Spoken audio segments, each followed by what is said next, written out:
Emir Sanusi, the second, the Vice Chancellor, Professor Binta Jibril, who I must commend because of her persistence of getting everybody here. You can see how successful she has been.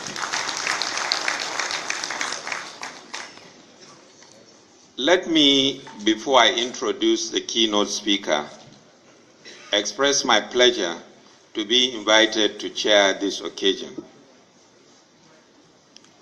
As you heard, by both education and training, I'm an economist and a banker, but of the Western variety. Increasingly, however, I have become much more fascinated by Islamic economics, banking, and finance. And I thought before actually the person who is really the father of Islamic banking in Nigeria, before I bring him on board, let me just give also a little bit of history of the small role that some of us played, at least when I was deputy governor in the CBN.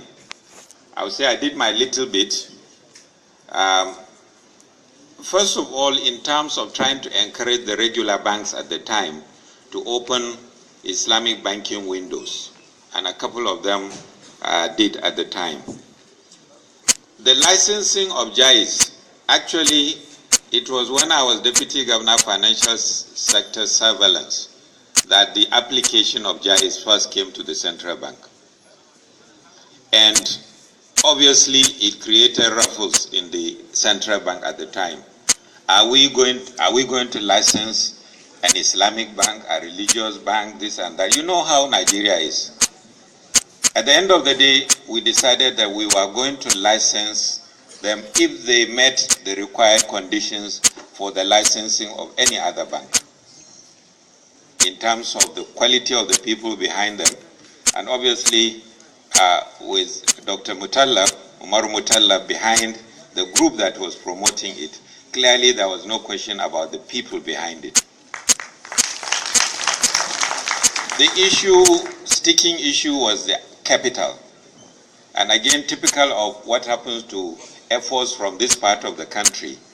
And I think Dr. Mutalla will probably, and maybe the Emma will also say something about that. The effort to put the capital together.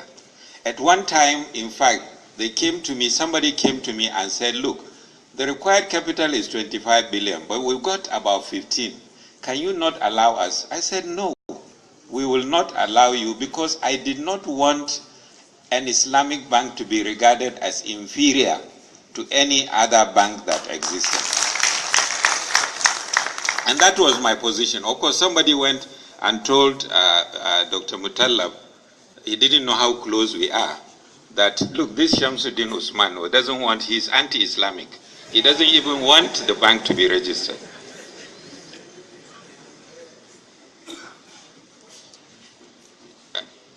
I also started work on the necessary regulatory framework for an Islamic bank to exist. Clearly, as I'm sure the Emma will say in great detail, the regulatory framework that an Islamic bank functions under is going to be different.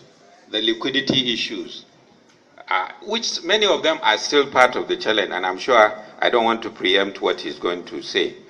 But in fact, because of that, I remember I initiated the move for me to go to, in 2002, I think it was November 2002, in Kuala Lumpur, Malaysia, when the International or Islamic Financial Services Board was going to be launched, which is like the coordinating regulatory agency.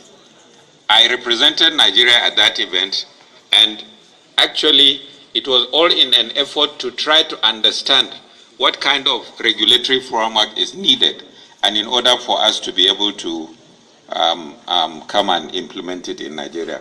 And maybe I need to digress here to say, particularly in Nigeria, we like too much protocol. When we are organizing an event like this, we have, you can see we have two MCs,